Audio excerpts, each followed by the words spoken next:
तीसरा घर जो आपके एफर्ट्स का है, करेज का है, छठा घर जो स्पर्धा का है, इनके बिना धन कमा लोगे? मतलब हम पूरा फोकस सिर्फ सेकंड हाउस पे डालते हैं, ignoring प्रयास the other करोगे नहीं, houses. Yes. स्पर्धा करोगे नहीं, तो जीवन में आगे कैसे बढ़ो? राव सर ने उनसे पूछा, क्या बिजनेस करते हो? उन्होंने कहा, सर मैं तो नौकरी करता हूँ सरकारी। कल नहीं करोगे। तो बाद में वो उन्होंने बताया, अब क्यों नहीं करोगे? कुंभ लग्न की उनकी कुंडली है और शुक्र उनका दूसरे घर में है और शुक्र की दशा शुरू होने वाली थी। Wow. एंड शुक्र की दशा शुरू होते ही नौकरी से रिजाइन किया। आज की तारीख में वो करोड़पति है। धरती पे कोई ऐसा व्यक्ति नहीं होगा जिसने जब कमाना शुरू किया हो और इस प्रकार की दशा उसे ना मिली हो। सेकंड हाउस, 10th हाउस, लोगों की कुंडली में धन योग, राजयोग तो हैं, फिर भी वो फलित नहीं हो रहे। हम तो ये देखते हैं कि 2-11 का संबंध है, चलो भाई ये तो धन योग बन गया इसकी कुंडली में।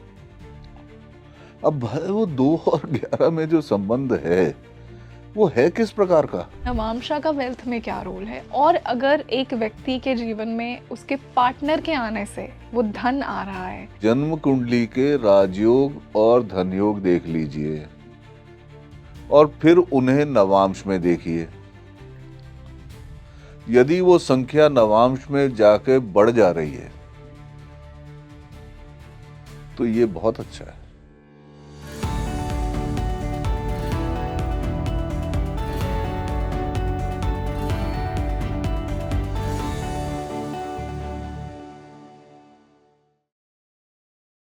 नमस्ते everyone, a very warm welcome on the show and I am your host rangoli Sharma. देखिए, आज मैं फिर से आपके लिए एक बहुत ही इम्पॉर्टेंट डिस्कशन लेकर आई हूँ। एस्ट्रोलॉजी का एक कंप्लीट मास्टर क्लास है।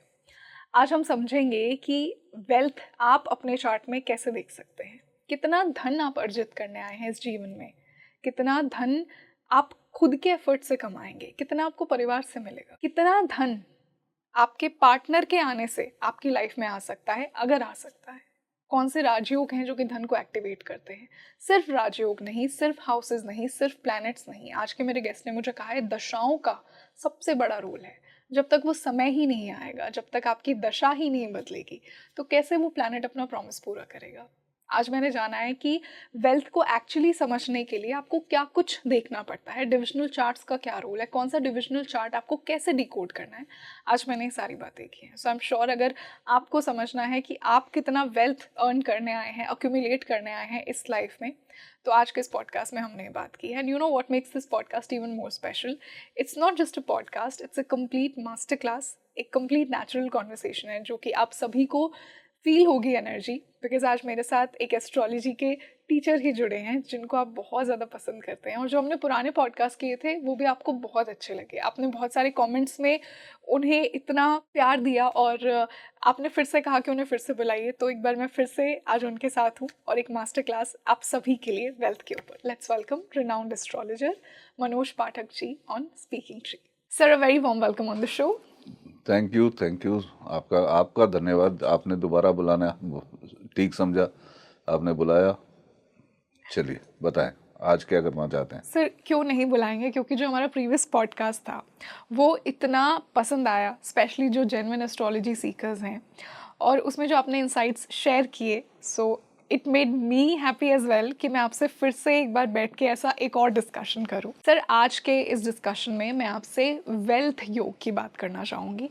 आई थिंक एक बहुत बड़ा रीज़न है जिसकी वजह से लोग ज्योतिष को अप्रोच करते हैं, वो ये है कि कितनी वेल्थ मैं इस जीवन में अक्यूमुलेट करूँगा, क्या मैं एक धनी कुंडली, ब्लेस्ड कुंडली लेकर आया हूँ, कितना पैसा मैं अर्जित करूँगा इस पूरे जीवन में। एक ये बहुत बड़ा कुछ लोगों की लाइफ का गोल होता है। तो जितना हम बेसिकली समझते हैं कि सेकेंड हाउस आपकी वेल्थ बताता है और डिविजनल चार्ट्स कुछ आपकी वेल्थ बताते हैं, आज मैं उनके बियॉन्ड आपसे समझूंगी कि कैसे वेल्थ को डिकोड किया जाए, कौन कौन से प्लैनेट्स का रोल है। तो आप बताइए कहाँ से शुरुआत करें? शुरुआत तो कहीं से भी की जा सकती है। दूसरा घर, 11वां घर, 5वां घर, 9वां घर। पर ऐसा कौन सा घर है कुंडली में जो आपको धन नहीं देता? धन तो आपको हर भाव से मिलेगा। भाई लग्न, शरीर में शक्ति नहीं है तो धन कमाओगे क्या? तो लग्न को कैसे इग्नोर करोगे आप? दूसरा घर तो ऋषियों ने हमें बता ही दिया, धन भाव। वेल्थ का, यस। फिर 11वां घर आय का हो गया। पंचम और नवम क्यों?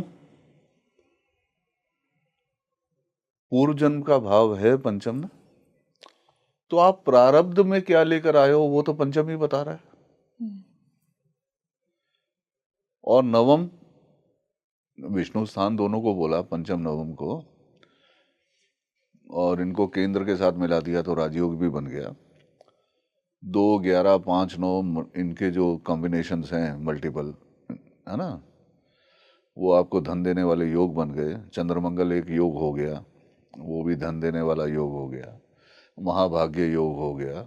इस प्रकार से महापुरुष योग हो गए। अब महापुरुष जरूरी नहीं है धनी हो, तो जीवन धन के इर्द गिर्द घूम रहा है। लेकिन आज तक किसी ने यह समझने का प्रयास किया कि तीसरा घर जो आपके एफर्ट्स का है, करेज का है, छठा घर जो स्पर्धा का है, इनके बिना धन कमा लोगे? मतलब हम पूरा फोकस सिर्फ सेकंड हाउस पे डालते हैं, ignoring प्रयास the other करोगे नहीं, houses. Yes.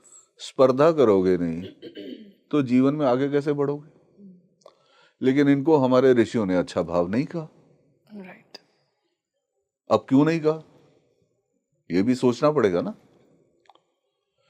तो ऋषियों ने केवल उन भावों को हमारी कुंडली में अच्छा बताया जिनका संबंध धर्म से है। धर्म अर्थ काम मोक्ष, धर्म अर्थ काम मोक्ष, धर्म अर्थ काम मोक्ष। लग्न, पंचम, नवम तीनों धर्म स्थान है। तो जो भाव आपको आध्यात्मिकता की तरफ प्रेरित कर रहे हैं वो तो हो गए अच्छे भाव, और जो भाव आपको मेटीरियलिस्टिक गेन्स की तरफ पुश कर रहे हैं, ठीक है, वो खराब भाव हो गए। पहले एनालाइज तो करो यार, कुंडली को तो समझो ना। तो तीसरे और छठे को भी आप नेग्लेक्ट नहीं कर सकते। ओवरऑल वेल्थ किसी की भी अगर हमें जज करनी है तो ये बेसिक एनालिसिस हमें एक करना पड़ेगा। अब आते हैं दूसरे स्टेज पे। जी ये आपने एनालिसिस कर लिया। हाँ, ये हमने हाउसेस का रोल समझा कि कौन से हाउसेस को हमें कंसिडर करना है। बर्थ चार्ट जो है, जन्म कुंडली को आप एक्सरे मानिए, और वर्ग कुंडलियां जो हैं वो एमआरआई हैं।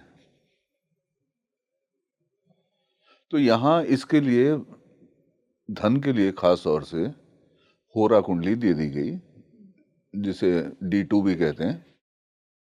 चंद्र और सूर्य की होरा है, और ऐसा माना गया कि चंद्र की होरा में यदि सौम्य ग्रह हैं तो व्यक्ति को धनी बनाते हैं, सूर्य की होरा में पाप ग्रह हैं तो अच्छे हैं। ओके।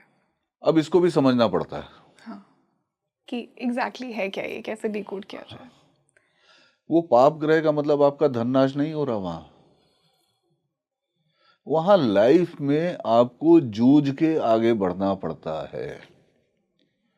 और यहाँ जो है नवाब वाजिद अली शाह की तरह शांति से अपना घर में बैठे, अंग्रेजी में कहते हैं born with A silver spoon, उस तरह का जीवन हो जाता है। लोग मिलते हैं ना हमें समाज में, कुछ लोग हैं जो बिना कुछ किए भी बहुत धन है जिनके पास। अब हमारे सामने तो उदाहरण है ही है, बम्बई के 2।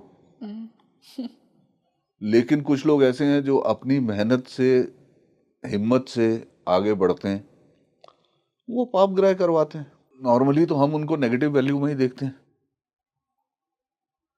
इसके साथ में आपको D10 को भी ऐड करना पड़ेगा।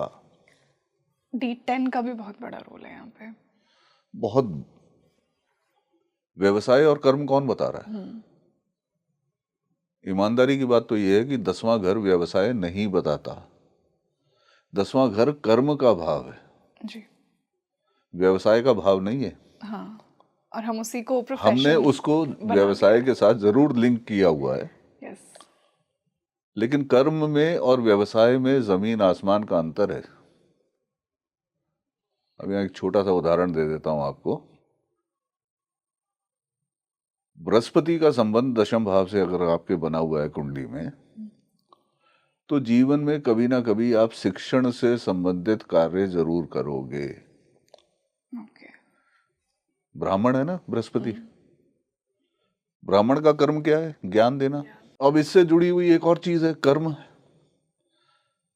अपने परिवार के, अपने माता पिता की अंतिम समय तक सेवा भी यही व्यक्ति करेगा।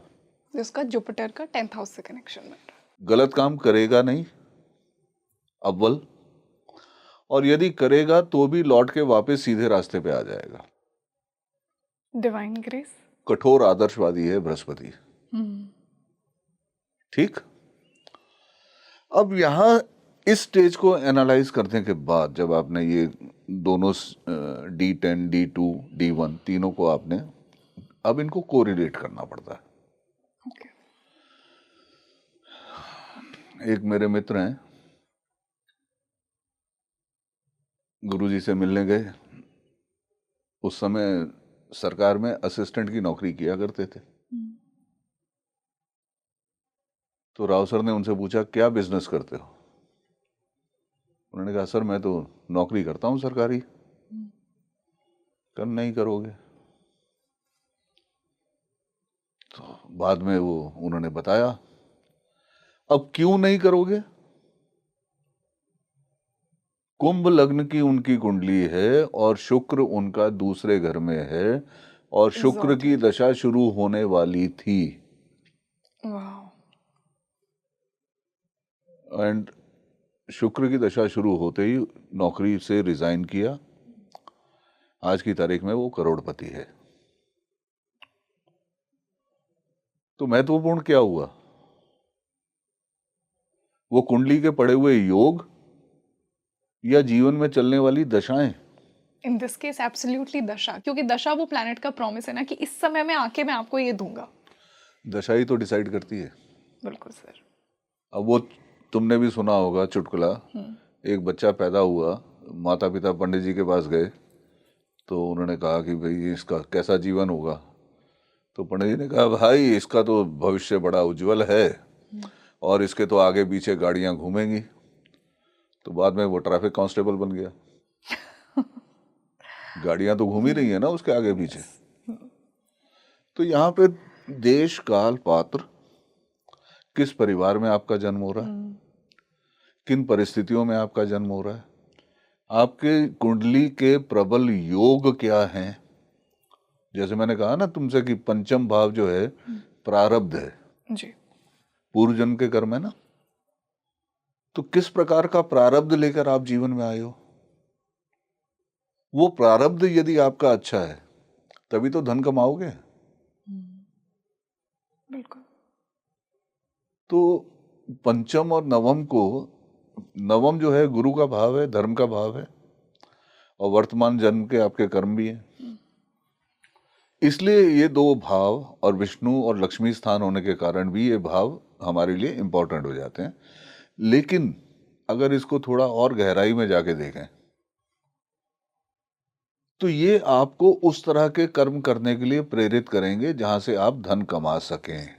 यानी धन ना कहा जाए इसे, इसे कहा जाए कि एक आनंद का जीवन आप जी सकें। अब बहुत बार लोग कहते हैं मैं,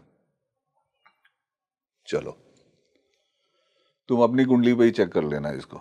जी। जब तुमने जीवन में पहली बार कमाना शुरू किया होगा तो तुम्हारी कुंडली की द्वितीय, दशम या एकादश भाव से संबंधित दशा रही होगी। अंतरदशा, यस।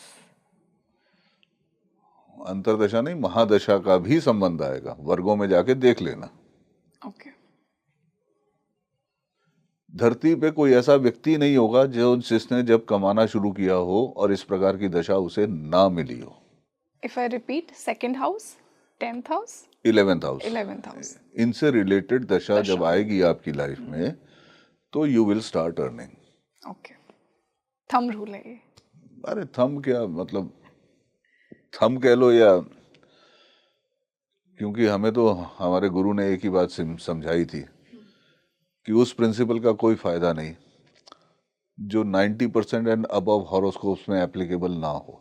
नहीं तो मैं तो कभी कभी मजाक करता हूँ कि एस्ट्रोलॉजी में प्रिडिक्शन स्टैटिस्टिक्स में कहते हैं ना, परसेंटेज प्रोबेबिलिटी, तो भाई प्रिडिक्शन या तो ठीक होगी या गलत होगी, तो प्रोबेबिलिटी हो गई 50%।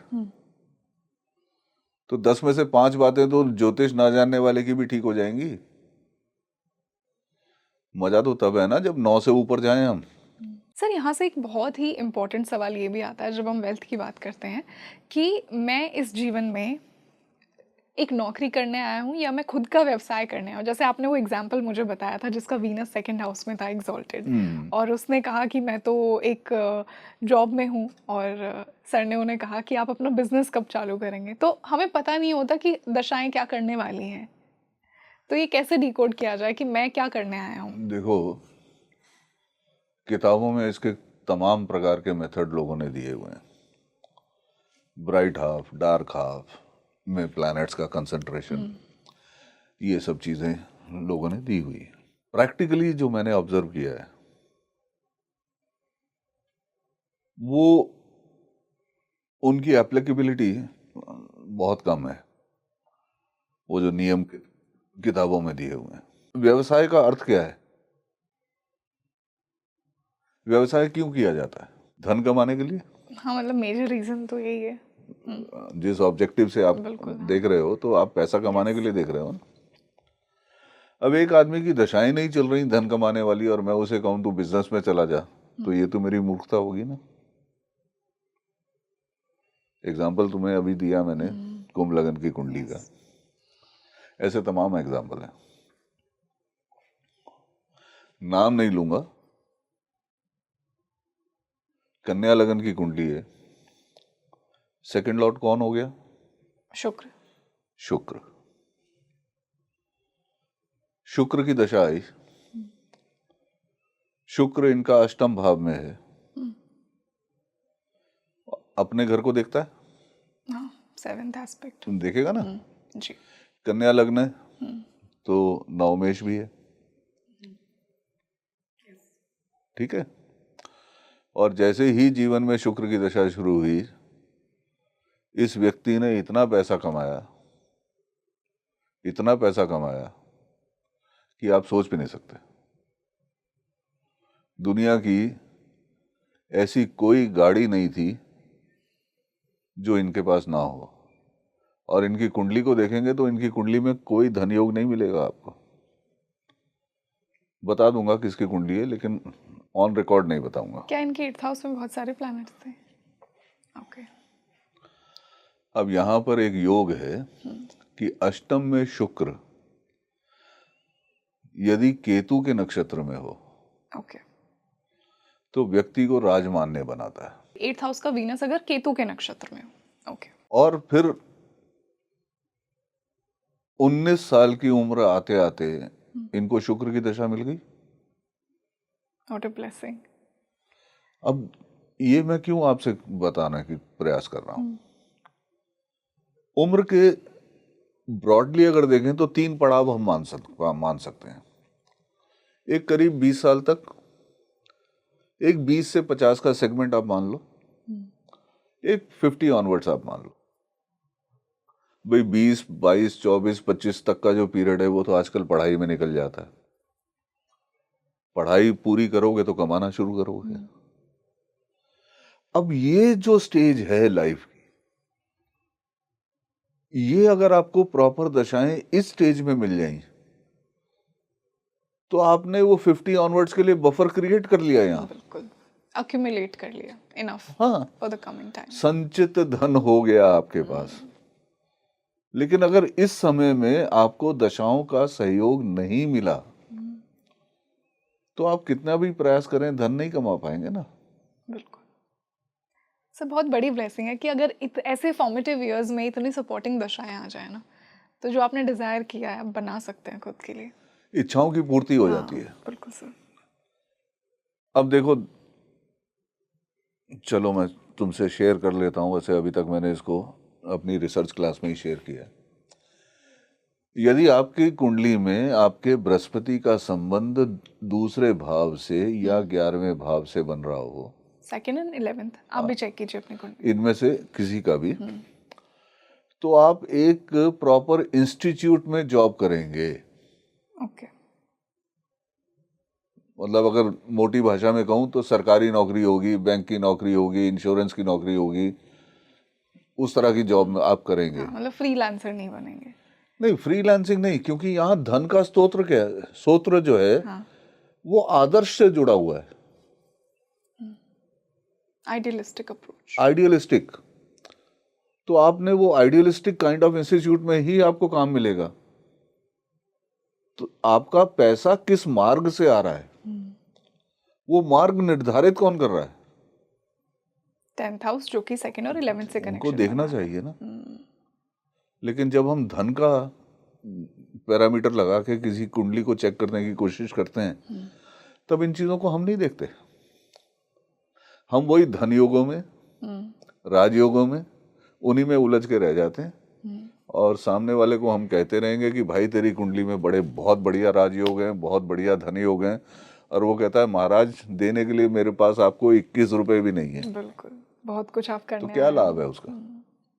सर इसी बात को फॉलो करते हुए, जैसा आपने बहुत राइटली कहा कि लोगों की कुंडली में धन योग, राजयोग तो हैं, फिर भी वो फलित नहीं हो रहे, तो इसे कैसे समझा जाए? इसको दो तरीके से समझना चाहिए।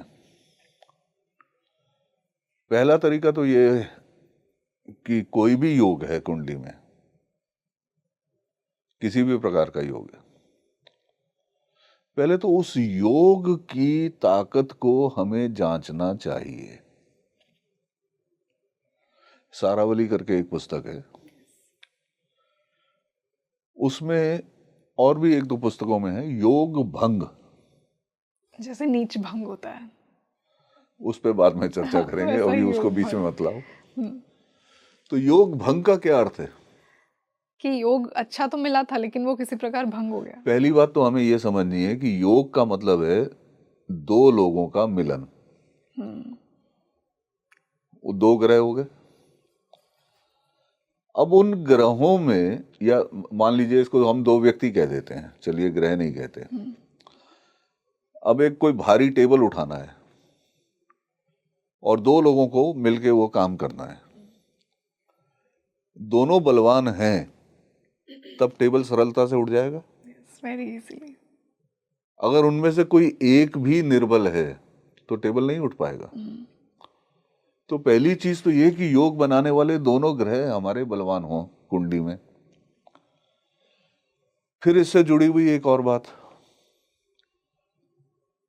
अब यदि उन दोनों ग्रहों में कोई अस्त है,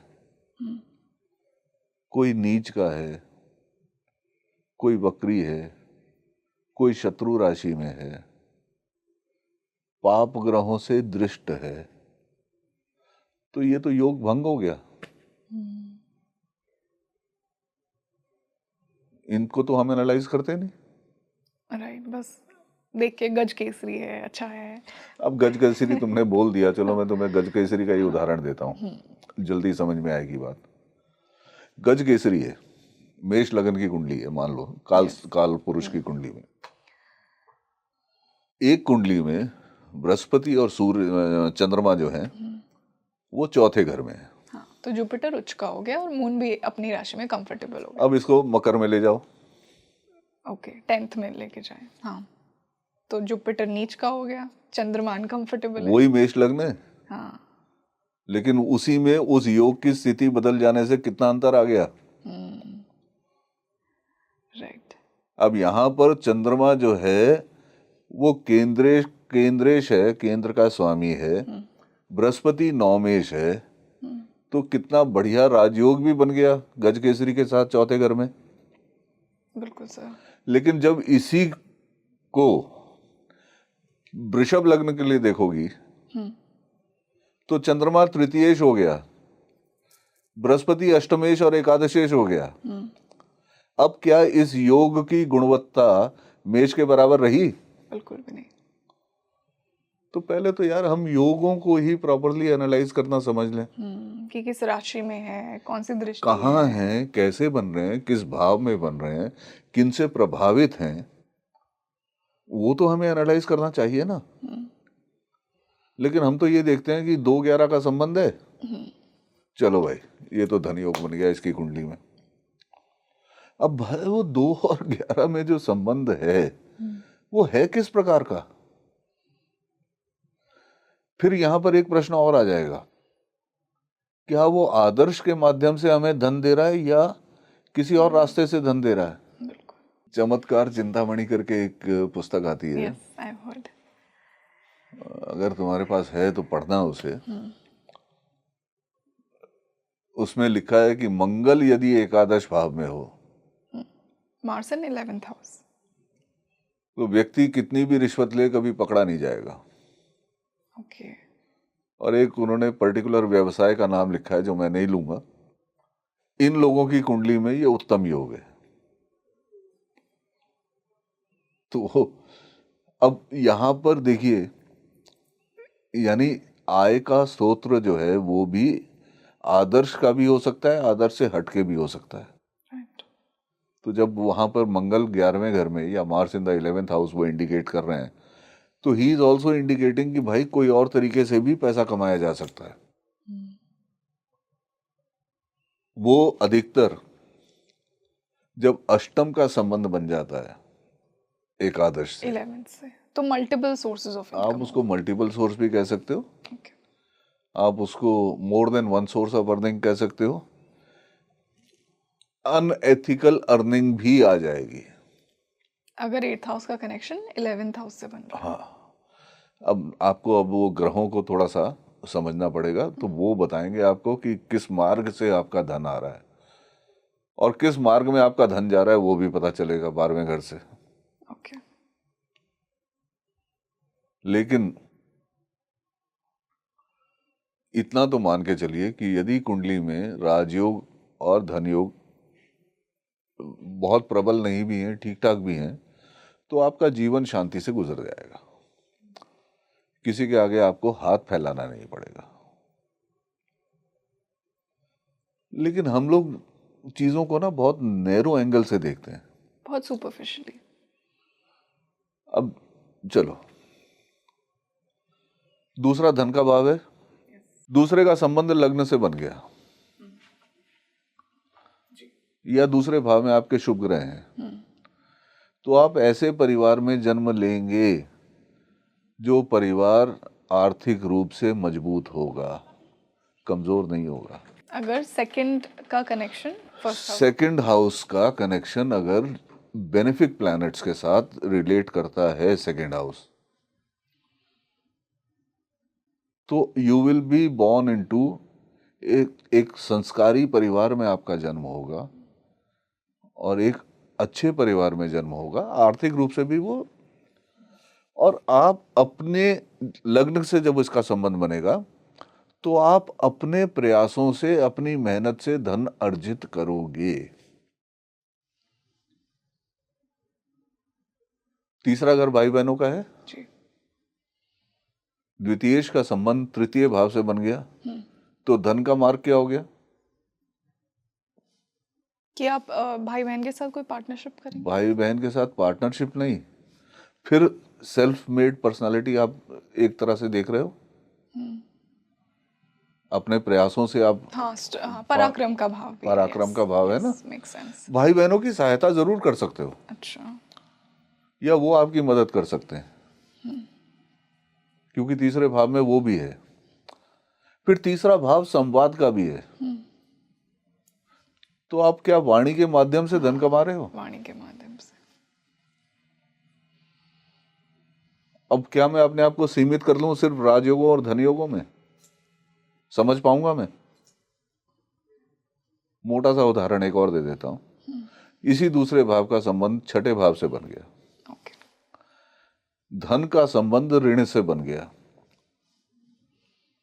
तो जीवन में कभी ना कभी उधार जरूर लोगे।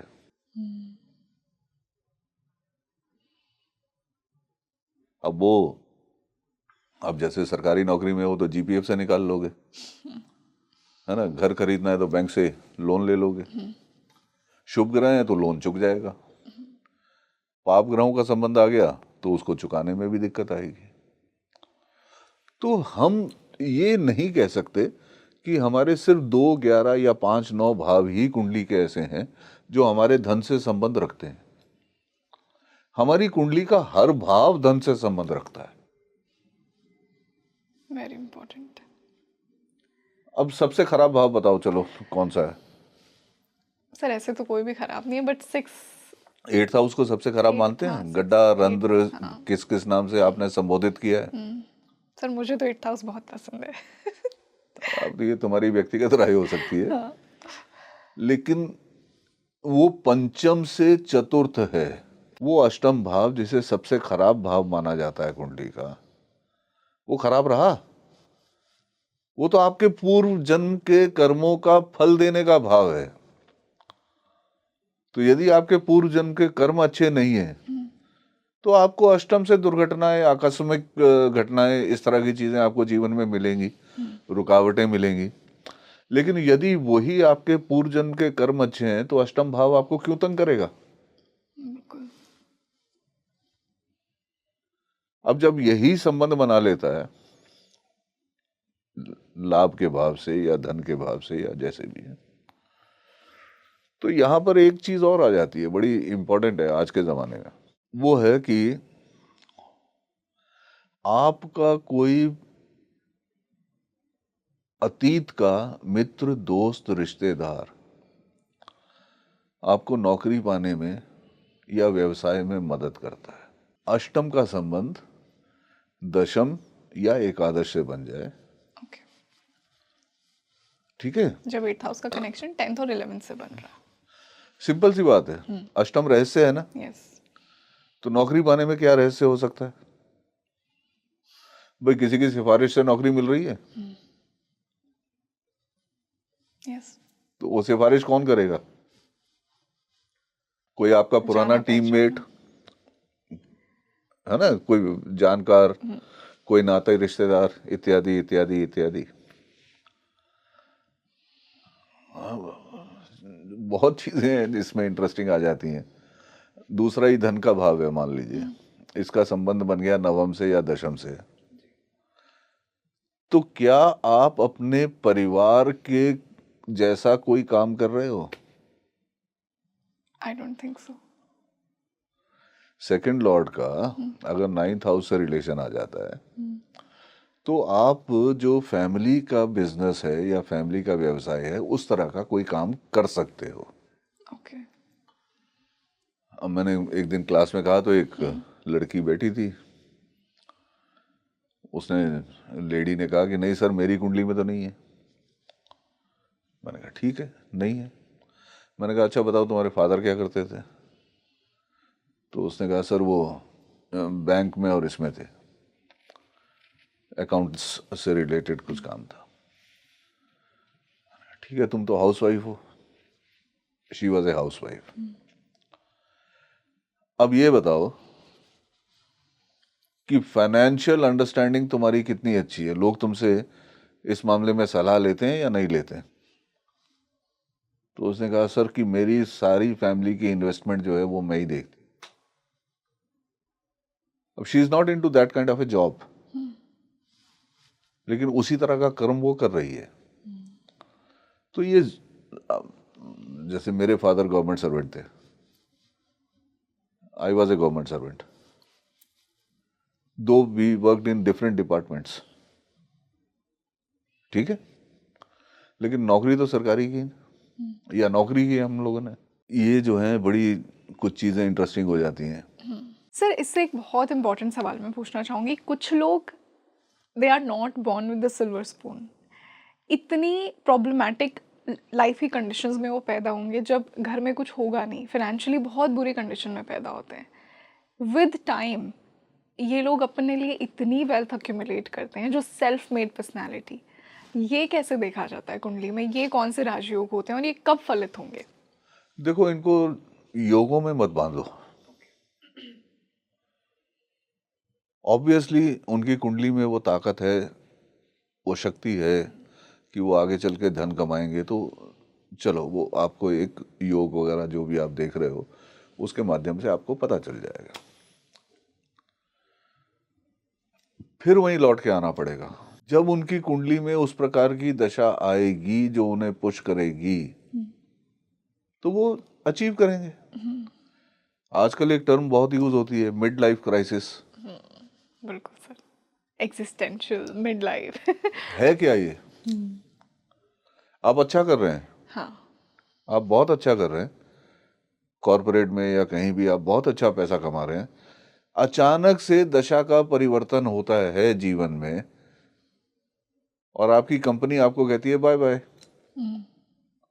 तब क्या करेंगे? योग तो वहीं के वहीं है ना, कुंडली में योग तो नहीं बदले। जी, तो परिवर्तन किस चीज का आया? दशा का, समय बदला। अब इसे समय कह लें, पुराने जमाने में तो हमारे यहाँ गांव में पूछते ही थे ना, हाँ भाई क्या दशा है आजकल। हाँ बिल्कुल सर। इनको यदि आप केवल राशि कुंडली में देखेंगे और उस ग्रह की दशा को वर्ग संबंधित वर्ग कुंडली में जाके नहीं देखेंगे तो भी आप गलती करेंगे। D1 में आपको वो ग्रह बहुत बलवान दिख रहा है, लेकिन D10 में जाके वो किसी खराब भाव से संबंध बना लेता है, छठे में, आठवें में, 12वें में, या किसी इसी प्रकार के, या उसकी जो शक्ति थी, मान लीजिए यहाँ तो वो उच्च का था या मित्र की राशि में था, लेकिन वहां जाके वो नीच का हो गया या शत्रु की राशि में चला गया, तो जितनी उम्मीद आप उससे कर रहे थे वो भी आपको नहीं मिलेगा। तो वर्ग कुंडली के बिना जिसने ज्योतिष किया वो ज्योतिष नहीं समझ पाया। बहुत इंपॉर्टेंट है। बहुत लोगों का जीवन तुमने देखा होगा कि अचानक से चलते चलते व्यवधान आने शुरू हो जाते हैं। क्यों? फिर कुंडली को जब तक समग्र रूप से नहीं देखोगे नहीं समझ पाओगे। अब तीसरा घर प्रयास का है, हमारे पराक्रम का है, या हमारे करेज, एफर्ट्स, जो भी आप उसके साथ जोड़ना चाहते हो, लेकिन वो 10वें से छठा भी तो है।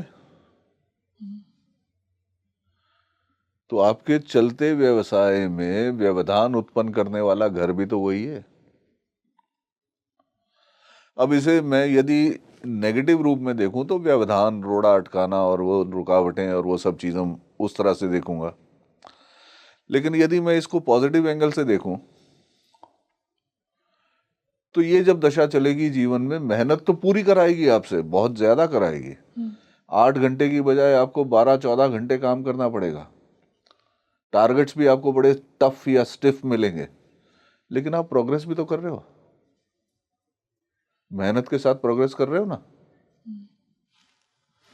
अब यहां नजरिया आपका है, आप इसको सार्थक रूप में देखना चाहते हो या निरर्थक रूप में देखना चाहते हो। ये गाइडेंस के लिए बहुत इंपॉर्टेंट है। पंचम से संबंधित दशा आ गई,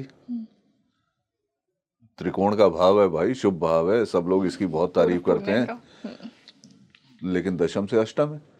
राइट। तो पराशर जी ने इसे पदच्युति का भाव क्यों कहा? यानी हर भाव में कुछ शुभ चीजें भी हैं, कुछ अशुभ चीजें भी हैं। अब यहां पर आजकल क्या होता है, पंचम से संबंधित दशा आ गई, आपके व्यवसाय में, नौकरी में परिवर्तन आ जाएगा। अच्छा भी हो सकता है, बुरा भी हो सकता है। ठीक है, उस एरिया में हम नहीं जा रहे। जी। It can be good, it can be bad, and it can be really troublesome also. भाई नौकरी छूट गई, पदच्युति का क्या मतलब है? पद से हट जाना, दशम से अष्टम है, लेकिन लग्न से त्रिकोण है, तो अधिकांश में ये आपको नौकरी में परिवर्तन करा के कुछ हो सकता है बेहतर भी दिलवा दे। या आप मान लीजिए बिजनेस कर रहे हैं, अब बिजनेस तो परिवर्तन इतनी जल्दी नहीं होगा, इट विल टेक टाइम। अब होगा क्या, आप उसमें कुछ मॉडिफिकेशंस कर लेंगे, कुछ नई चीजें ऐड ऑन कर लेंगे, कुछ पुरानी चीजें छोड़ देंगे। तो क्या केवल एक ही भाव से हम सीमित रख के अपने को 2-11 में ही धन के लिए अपने आप को सीमित कर दें? शायद मैं Makes sense. समझा पा रहा हूँगा बिल्कुल सर। कि हमें पूरी कुंडली को ही एक बार एनालाइज ढंग से करना पड़ता है। इट्स इनजस्टिस कि हम सिर्फ एक दो चीज़ें ही कंसिडर कर रहे हैं। सर यहाँ से मैं एक और सवाल पूछना चाहूँगी। आपने कहा कि डिविजनल चार्ट्स का बहुत बड़ा रोल है। नवांशा की बात करते हैं। नवांशा को फ्रूट ऑफ D1 कहा गया है और सिंस नवांशा को बहुत ज़्यादा मैरिज से भी एसोसिएट किया जाता है, यहाँ से मैं जानना चाहूँगी कि नवांशा का वेल्थ में क्या रोल है, और अगर एक व्यक्ति के जीवन में उसके पार्टनर के आने से वो धन आ रहा है, हम बहुत से लोग देखते हैं कि शायद वो, with all due respect I am saying, कि वो किसी भी रीज़न से वो किसी प्रोफेशन में, कोई जॉब में नहीं है, बट उनके पार्टनर्स बहुत वेल्दी हैं। ये कहाँ से पता लगेगा? देखो, नवांश के बारे में आपने कहा ना, नवांश के लिए पराशर जी ने हमें कहा कि ग्रहों के बल को जानने के लिए नवांश कुंडली का प्रयोग किया जाता है। ग्रहों का बल और लाइफ पार्टनर या पार्टनर, आप उसको जैसा समझना चाहें। Astrology destiny and wheel of time करके राव सर की एक किताब है, आई हैव इट। उसमें उन्होंने स्पष्ट रूप से ये लिखा है कि जन्म कुंडली के राजयोग और धनयोग देख लीजिए और फिर उन्हें नवांश में देखिए। ओके। यदि वो संख्या नवांश में जाके बढ़ जा रही है तो ये बहुत अच्छा है, लेकिन यदि वो नवांश में जाके कम हो जा रही है तो ये ऊंची दुकान फीका पकवान। ये तो ज्योतिष की हर पुस्तक में आपको मिलेगा कि यदि ग्रह नवांश में बलवान नहीं है तो वो ग्रह फल नहीं दे पाएगा आपको, उस मात्रा में फल नहीं दे पाएगा जितनी आप उससे उम्मीद लगा के बैठे हैं। ओके। बहुत बार होता है ना कि कुंडली में कोई ग्रह उच्च का है हाँ। और उसकी दशा आ रही है तो हम बड़े खुश होते हैं, लेकिन वो ग्रह यदि नवांश में जाके नीच का हो जा रहा है What a downfall. तो भाई वो फिर उम्मीद है लेकिन उम्मीद नहीं है, मिलेगा कुछ नहीं। दूसरा जो आपने कहा कि पार्टनर, अब देखो कितनी विचित्र बात है। हमारी जितनी शास्त्रीय पुस्तकें हैं वो कहती हैं कि यदि सप्तम भाव का संबंध एकादश भाव से बन रहा हो, 7th connection with 11th house, तो मोर देन वन मैरिज का कॉम्बिनेशन है, मल्टीपल मैरिज in D1. हाँ, D1 में। ओके। आज की तारीख में आपको कोई कुंडली मिले, आप देखिएगा ऐसे व्यक्ति के जीवन में आर्थिक उन्नति विवाह के बाद होगी। कौन से वाले के? सप्तम एकादश का संबंध नहीं, यदि कौन कुंडली से में, विवाह के बाद? क्योंकि मल्टीपल ओके ना। यहाँ पे मैं केवल एक ही विवाह की बात कर रहा हूँ। ओके। ऐसा है? भी कि फर्स्ट से एलिमनी मिल गई। अब एलिमनी, हाँ, ये मुझसे किसी ने पूछा था कि सर क्या एलिमनी को भी इनकम मान सकते हैं? हाँ। भाई धन तो आ ही रहा है, और हमारे भारत में कुछ प्रदेशों में अभी भी डाउरी का सिस्टम है। तो मैं कई बार पूछ लेता था उन लोगों से कि भैया दहेज कितना मिला था, या क्या विवाह के बाद आप लोगों की आर्थिक स्थिति में सुधार हुआ? इसी को मैं नवांश में रिपीट ना करूं जाके? कंफर्मेशन आ रही है ना नवांश से। और अभी तो नहीं बताऊंगा तुम्हें, लेकिन इतना कह सकता हूं कि नवांश से आपके पति या पत्नी के कितने भाई बहन हैं वो भी मालूम किए जा सकते हैं। D9 चार्ट से जी। और सर ये बताने से लोग कतराते हैं कि ये तो पॉसिबल ही नहीं है, आप पार्टनर के भाई बहन नहीं देख सकते। I tried asking it to a few people. चलो तुम कोई कुंडली दिखाना, बता दूंगा तुम्हें, लेकिन अभी I am working on it, so I will not reveal the, I will wait for the right time, but it can be said. Okay. मैंने बहुत से मेडिकल डॉक्टर से ये पूछा, क्या आपका साइंस ये बता सकता है कि इस महिला को कितनी संतान होगी या इस व्यक्ति के कितने भाई बहन होंगे? ज्योतिष बता सकता है और बताता है। आपके माता पिता के कितने भाई बहन होंगे यहां तक भी पता चल सकता है यदि आप वर्ग कुंडलियों को इस्तेमाल करना जानते हैं। अब एक दिक्कत और भी है, हम लोग इंटरेस्टेड किस चीज में हैं? धन कब आएगा, कितना मकान कब आएगा? बढ़िया मिलेगा, गाड़ी कब बढ़िया आएगी। उस पड़ोसी से बेटर कब होगा, उस कजन से बेटर कब होगा, ये बहुत बड़ा है सर। ईर्ष्या नाम से कोई रस नहीं है, लेकिन ईर्ष्या सबसे बड़ा रस है समाज में। some people. दुष्यंत एक शायर हुए, हिंदी में शायरी उन्होंने शुरू की थी। एक उनका शेर बहुत पॉपुलर है, हर शाख पे उल्लू बैठा है अंजामे गुलिस्तां क्या होगा। उसी तरह उन्होंने एक शेर और लिखा था, बड़ा मुझे बहुत अच्छा लगा वो। दुकानदार तो मेले में लुट गए यारों, तमाशबीन दुकान लगा बैठ गए। बहुत प्रासंगिक है आज के संदर्भ में और शायद हर फील्ड में इंक्लूडिंग एस्ट्रोलॉजी। तो नवांश अब कई प्रकार से देखते हैं, जैसे मानसागरी करके एक पुस्तक है, वो कहता है कि यदि आपका पंचम नवांश उदय हो रहा है, मतलब नवांश लग्न जो है, बहुत लोग ये मानते हैं कि आपकी जन्म कुंडली का अष्टम भाव यदि नवांश लग्न में उदय हो रहा है तो वो अच्छा नहीं है। ओके। नवांश कुंड मतलब D1 के जो 159 या 14710 वाले जो हैं, यदि उस तरह का आपको लग्न मिल जा रहा है नवांश में तो उसको अच्छा माना गया। बाकी जो खराब भाव है, क्यों हमारी तो ज्योतिषियों की तो जीवन जो है वो 6 8 12 के बिना चलता ही नहीं है ना। राइट। वो तो हर चीज में 6 8 12। लेकिन अनुभव में ये आया है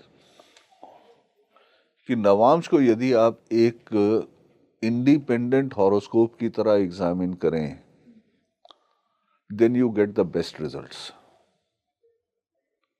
और D1 को फिर नहीं कंसिडर करना? तुम्हें चलो एक और मजेदार बात बताता हूँ। अपना D1 देख लेना जी, देख लिया। और अपना D9 देख लेना। आपके जो D1 में योग पड़े हुए हैं, कमोवेश उसी तरह के योग आपको अपने D9 में भी मिलेंगे। उनकी सिवियरिटी जो है दैट में इंक्रीज और डिक्रीज। जैसे आपके मान लीजिए, उदाहरण दे रहा हूं कि जन्म कुंडली में लग्न और अष्टम का संबंध है, ओके। तो नवांश में भी आपका लग्न और अष्टम का किसी न किसी प्रकार संबंध आ रहा होगा। हाँ, उसका इम्पैक्ट जो है वो बढ़ भी सकता है, वो कम भी हो सकता है। जी। कम हो जाए तो बहुत अच्छा है, बढ़ जाए तो दिक्कत है। तो नवांश को D1 के संदर्भ में D1 से कंपेयर करते हुए और एज एन इंडिपेंडेंट हॉरोस्कोप, दोनों रूप में आपको देखना पड़ेगा। अब नवांश में मान लीजिए आपका बृहस्पति, जैसे मान लीजिए आपने कहा कि लग्न में है, और ये तो सबसे बढ़िया स्थिति है बृहस्पति के लिए, क्योंकि ये आपसे जीवन के सारे महत्वपूर्ण हिस्से जो है वो कवर कर लेता है। 159 को देख 7 को भी देख रहा है। यस, ठीक है ना। अब ये तो बहुत बढ़िया हो गया। लेकिन नवांश में यही बृहस्पति यदि किसी खराब भाव में चला गया या किसी खराब भाव का स्वामी हो गया, तो उसकी दशा में बहुत उम्मीद मत रखना। ग्रहों का बल जानने के लिए नवांश कुंडली को सबसे महत्वपूर्ण कुंडली बताया गया है। तो सर फिर तो कितना इम्पोर्टेंट है कि आप D1 में तो इतने बड़े राजयोग लेके बैठे हैं और अगर D9 में वो वेरीफाई नहीं हो रहे हैं तो आपको कुछ नहीं मिलेगा। यदि उतने ही अच्छे राजयोग या धन योग आपको D9 में अपने दिख रहे हैं तो आंख बंद करके बोल दीजिए कि आदमी तो जीवन में ऊंचा जाएगा ही। तो सर इन अ वे ये तो D9 तो फिर कंप्लीट एक्सटेंशन ही है Definitely, D1 का, not उसके only बिना D9. तो अधूरा है वो। नॉट ओनली D9, पूरे के पूरा 16 वर्ग। और ताजिक ने इसके अलावा भी वर्ग दिए हैं, जैसे हमारे यहाँ D6, D8 इत्यादि वर्ग नहीं है पराशर में, लेकिन ताजिक में है। उनका भी एक पर्टिकुलर यूज है। तो बिना वर्ग कुंडली के कुंडली देखना तो व्यर्थ है। Very interesting sir. आज के इस डिस्कशन का एक लास्ट सवाल जो आई एम श्योर बहुत लोगों के मन में होगा। हमने योग भंग की बात की, मैं नीच भंग की भी बात करना चाहूँगी कि अगर आपका D1 में कोई नीच का प्लैनेट है और वो नीच भंग हो रहा है D9 में, तो किस प्रकार आप धन अर्जित करेंगे? देखो, नीच का ग्रह यदि नवांश में जाके नीचता से बाहर आ गया, किसी मित्र राशि में चला गया, और बहुत बार होगा कि वो नवांश में उच्च का भी हो जाएगा, तो बहुत अच्छा फल करेगा।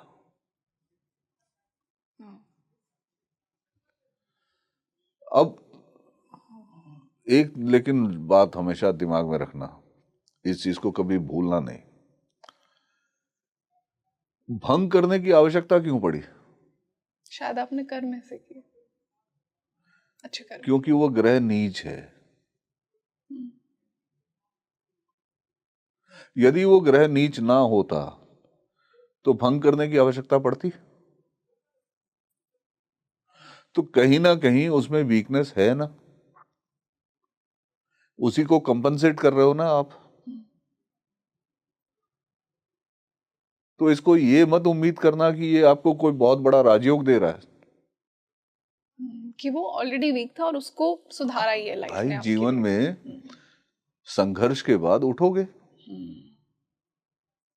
Very important. इसलिए मैं इसको राजयोग कहना पसंद नहीं करता। पुस्तकों में जरूर राजयोग इसको कहा गया है, लेकिन इसको राजयोग नहीं कहा जाए, क्योंकि इनिशियली ये स्ट्रगल भी दे रहा है आपको। स्ट्रगल देगा ही देगा भाई। अगर वो डेबिलिटेटेड ना होता तो उसकी कैंसिलेशन की जरूरत क्या थी? ये तो बात समझनी पड़ेगी ना। बिल्कुल सर, इस लेवल पे बहुत लोग नहीं सोचते हैं, बट ये आपने बहुत ही इम्पोर्टेंट देखो रंगोली, 3 स्टेजेस हैं लर्निंग की जो हमें सिखाया गया: अध्ययन, मनन, निधि ध्यासन। अध्ययन हो गया, किताब पढ़ ली। मनन, गुरु की दृष्टि से, गुरु के माध्यम से अब उन चीजों की गहराई को समझना मैं शुरू करता हूं। निधि ध्यासन, ultimate meaning of that particular stanza, ये देव कृपा है। फायर की 3 स्टेज होती है ना। फिजिक्स वाला कोई स्टूडेंट तुम्हें बता देगा कि फायर 3 स्टेज में जलती है। पहला येलोइश, फिर ऑरेंज कलर हो जाता है, और ultimate is blue colour, distilled fire. तो निधि ध्यासन इज दैट डिस्टिल्ड अंडरस्टैंडिंग। तो ट्राइन्स भी तो इसीलिए बनाए हैं ज्योतिष में हमारे। मेष, सिंह, धनु, तीनों अग्नि तत्व है, लेकिन तीनों का व्यवहार अलग है। एक में तो मेढ़ा है, दीवार में सिर मार के देखेगा दीवार टूटी है या सिर टूटा है। yes. दूसरे में शेर है, आलसी है, जब तक कोई तंग नहीं करेगा, भूख नहीं लगेगा, वो उठ के काम नहीं करेगा। तीसरे में घोड़े पे बैठा हुआ तीर कमान लेके व्यक्ति है। ठीक है, आदर्श के लिए और अपने से छोटे के लिए लड़ने को हमेशा तैयार। अग्नि वही है, लेकिन अग्नि परिमार्जित होती चली जा रही है। तो लर्निंग एस्ट्रोलॉजी में भी वो 3 स्टेजेस बहुत इंपॉर्टेंट है। What a beautiful way to put it. ठीक है, कंप्लीटली। चलो। और बहुत ही आई थिंक ये अद्भुत एंडिंग थी आज के इस डिस्कशन की। और सर आपके साथ हमेशा बैठ के उस 3rd फेज में जाने का मन करता है, एंड आई एम श्योर कि बहुत से व्यूअर्स भी ये फील करते होंगे। चलो अच्छा है, अगर उनको ऐसा महसूस हो और मेरे यहाँ आने से अगर 2 या 3% लोगों को भी लाभ हो तो मैं समझता हूँ कि मैंने अपना काम कर लिया। सर मैं तो यहाँ बैठकर completely यही फील करती हूँ। चलो। It doesn't feel like a podcast, it feels like a very natural conversation and I'm sure वो energy viewers को भी दिखती होगी। So I'm so grateful that you joined us again. फिर से मिलते हैं एक Thank और you. बेहतरीन डिस्कशन के साथ, और जो टॉपिक है वो मुझे कमेंट सेक्शन में व्यूअर्स बताएंगे कि आपके साथ वो और ऐसे कौन से टॉपिक्स पर चर्चा देखना चाहते हैं। चलो, थैंक यू सो मच। तो आप मुझे कमेंट सेक्शन में बताइए आपको आज का ये डिस्कशन कितना हेल्पफुल और कितना मीनिंगफुल लगा। मुझे तो बहुत ज़्यादा लगा, और जैसा सर ने कहा कि देखिए कुंडली को सुपरफिशली समझने का कोई सेंस नहीं है, सिर्फ सेकंड हाउस, सिर्फ D9, बात यहाँ खत्म नहीं होती है। बहुत कुछ हमें देखना पड़ता है। सिर्फ आप एक योग को देखकर खुश मत होइए या फिर एक आप नीच प्लैनेट को देखकर उदास मत होइए। अपने चार्ट को डीपली समझिए, और ऐसे डिस्कशन से मेरा इंटेंशन यही होता है कि मैं आप तक वो राइट नॉलेज पहुंचाऊं as a genuine jyotish seeker, and I will try my best कि मैं आपके लिए ऐसे ही डिस्कशंस लेकर आती रहूं। आप मुझे बताइए आपके क्या क्वेश्चंस हैं आज के इस डिस्कशन से, आप अपने चार्ट के बारे में क्या पूछना चाहते हैं सर से, वो मुझे कमेंट सेक्शन में ज़रूर लिखिए। आने वाले पॉडकास्ट में मैं ऐसे और कौन से टॉपिक्स पर बात करूँ वो भी मुझे बताइए। This is your host rangoli Sharma. I will see you in another podcast. नमस्ते।